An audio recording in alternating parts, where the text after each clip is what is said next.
Attention, leave the building immediately.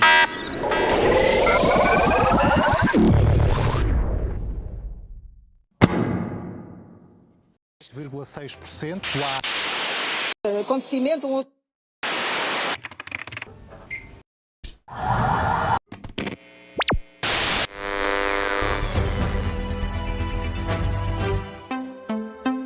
Creio que sim. Vamos tentar estabelecer ligação, mas está complicado. Está complicado. José, creio que agora com melhor qualidade tenta descrever-nos... Miguel? Não fazemos ideia de quem nos está a ver e como conseguirá ver-nos.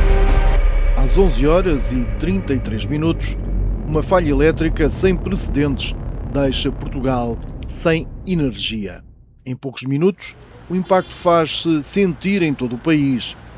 Transportes param, comunicações falham, serviços essenciais entram em contingência.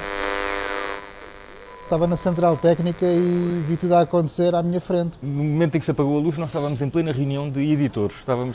Cada editor estava a indicar os temas que ia tratar para o dia seguinte. E quando saí para a redação, houve alguém, que eu já não lembro quem, que disse assim: eu tenho uma pessoa amiga em Madrid que me está a dizer que também falhou a energia elétrica. Percebeu-se logo que não era só daqui e começámos rapidamente a receber mensagens, ainda em plena reunião, de que estava a faltar a luz também em concelhos à volta de Lisboa e depois em Espanha. Eu começo a receber alarmes dos emissores de Lisboa, Seixal, depois começo a ver Rio Maior, Leiria, Porto, São João da Madeira, começo a ver tudo a receber mensagens de falta de energia elétrica e é que eu comecei a estranhar.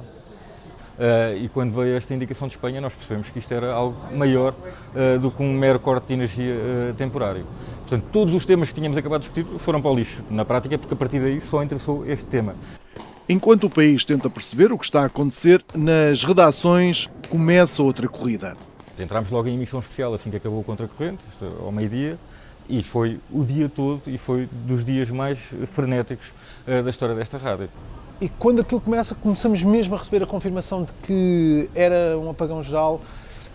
Nessa altura começaram a circular algumas fake news, que depois nós conseguimos perceber que não era bem assim, mas já estava certo que era geral e que não estava a afetar só Portugal. E aí eu entro no estúdio para ajudar a pessoa que está, e a partir do momento em que eu entro no estúdio, nunca mais saí. Porque mandámos pessoas para a rua, claro, à medida que isso ia sendo possível. Avisei, porque nós funcionamos muito com grupos do WhatsApp. No grupo do WhatsApp junta toda a equipa da rádio, umas 50 pessoas. Eu pedi a quem estava fora, quem estava a caminho, se podia entrar na rádio a descrever aquilo que estava a ver. Ou... Eu tinha desligado quase todas as notificações, e tu sabes, de quase todos os 80 grupos que eu tenho no WhatsApp do Observador. Tinha um ou dois só ativos, mesmo para emergências. E, de repente, nesses um ou dois grupos começam a cair mensagens em cascata. Nas primeiras horas quase ninguém tem respostas, nem os jornalistas. Boa tarde. Há um apagão a nível nacional a afetar vários locais em todo o país, com falhas nas comunicações, a afetar também hospitais, aeroportos e, portanto, uma situação complicada a que se vive neste momento. Estamos na RTP com várias equipas na rua, nesta altura, a tentar ter também em direto aqui reportagens sobre o que está a acontecer no país. Sabemos também que isto não é um apagão apenas em Portugal, é um apagão que está a acontecer em Portugal, em Espanha, noutros países da Europa também. É uma situação de última hora que estamos a tentar acompanhar conforme vamos tendo mais informação. Ponto da situação do que se vai passando num país que nesta altura só não está às escuras porque não é de noite. E acontece um apagão não só em Portugal, como ouvimos, mas noutros países da Europa, mais concretamente em França e em Espanha. Seja muito bem-vindo à emissão Alerta Geral sobre o apagão inédito que abala o país. Boa tarde e bem-vindos. Emissão especial do Primeiro Jornal para uma notícia de última hora. Um apagão sem precedentes está a afetar Portugal continental e vários países europeus, incluindo Espanha e França. O país está sem luz desde as 11 horas e 33 minutos. Não se sabe neste momento qual é a causa para este apagão. Informar torna-se especialmente difícil quando a informação é escassa. Então começa a perceber que é um apagão. Falta energia em Portugal, falta energia em Espanha.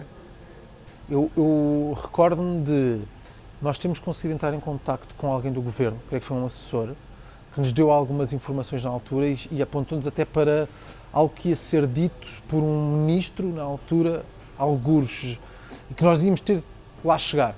E do Bruno Vieira Amaral, lembro-me que estava no Continente, no hipermercado, e descreveu logo o cenário caótico, a rapidez com que as pessoas se precipitaram para ir comprar águas e papel higiênico, aquelas coisas, não é? Lembro de ter sido comunicado que sim, que era geral, que havia, ainda não sabiam quanto tempo é que ia demorar a repor, podia demorar horas ou dias. Resolvi parar em Estarreja, comecei a perceber e a ouvir nas rádios que havia confusão. Parei em Estarreja, em Antoine, na área de serviço de Antoine. Fui falar com o gerente da bomba, porque já estava muita gente a abastecer, e estava tudo bem. Ele disse: não temos sistema, não temos não sei o quê, mas estamos a conseguir pôr combustível, isto está-se a resolver, ainda temos multibanco. Imagina, mandámos um jornalista daqui para o aeroporto, que é relativamente perto aqui da redação do Observador, se calhar uns 20 minutos a pé, conseguir-se a chegar lá. O jornalista demorou 2 horas, porque foi tropeçando em tantas histórias. O que é que eu fui fazendo? À medida que ia avançando, ia contando, ia entrando em direto, nós estávamos em emissão especial contínua, ia entrando em direto com o que ia vendo. Em todo o país multiplicam-se pequenas histórias que ilustravam a dimensão da crise. Parei numa farmácia, onde falei com os farmacêuticos de serviço que estavam preocupados porque tinham um gerador que não durava muito tempo e eles tinham um lote de medicação que precisa de ser refrigerada. E depois havia outra coisa que é complicada. Como transmitir, não é? Às tantas não havia rede telefónica, não havia rede para entrar em direto. Gravei uma peça, uma coisa de 1 minuto, só com um ponto de situação a partir daquela área de serviço que enviei por WhatsApp para a rádio, porque nem sequer sabia quando é que aquilo podia passar, portanto enviei o que nós chamamos um falso direto. Havia um restaurante onde eu parei também, perguntar ao senhor como é que estava a situação. Entrei em direto com esse senhor também, numa entrada na emissão especial, foi ele me dizer: amigo, eu tenho prato do dia, está quente, quem vier comer, come. Tenho cerveja de garrafa, tenho sumos, enquanto estiverem frescos, podem beber, senão depois bebem natural. À medida que a informação oficial tardava em chegar, o espaço era ocupado por rumores. Isto é uma coisa grande, foram os russos, de certeza. Às 11h30 da manhã se iniciou o que alguns portais de notícias estão chamando de cyberataque. Alguns países como Portugal, Espanha, França e Itália. A Secretaria-Geral da Administração Interna de Portugal não descarta a possibilidade de um cyberataque. Lembro perfeitamente esse comunicado, que era basicamente como se fosse a CNN a publicar uma notícia. Aquilo dava-nos a confirmação de que efetivamente alguma coisa estava a acontecer a nível geral, mas nós não avançámos que era um ataque russo, como dizia a notícia. Como é que nós confirmávamos essa informação? Muito difícil, porque não conseguíamos ter acesso tão fácil às fontes. Pronto, atenção que havia na altura essa dificuldade adicional das formas de contactar, não é? Portanto, tudo o que era as formas habituais de contacto com fontes ficou dificultado, não é? Portanto, sem telefone, não é? Sem rede de telemóvel, sem energia. Como é que se comunica? Ajudou muito na altura, temos uma jornalista muito especializada em energia, se calhar nem todas as redações têm, que é a Ana Suspiro. A Ana Suspiro estava desesperada com a quantidade de perguntas que se iam colocando e os colegas da economia, não é? E que nós estávamos sempre: como é que confirmamos isto, como é que isto é verdade, isto não é verdade. E, portanto, isto fez muita diferença em termos do acesso às pessoas. Numa altura dessas, em que há tanta propagação de informação falsa, teres essa segurança, não é? Teres pessoas que sabem exatamente o que estão a fazer, que sabem que informação é que estão a passar. Em diferentes meios e plataformas, o objetivo era o mesmo: garantir que a informação continuava a chegar às pessoas. E às tantas eu percebi-me que nós estávamos a trabalhar imenso a tentar dar o maior número de informações possíveis às pessoas, com a perfeita noção de que as pessoas não tinham internet para nos ver ou para nos ler.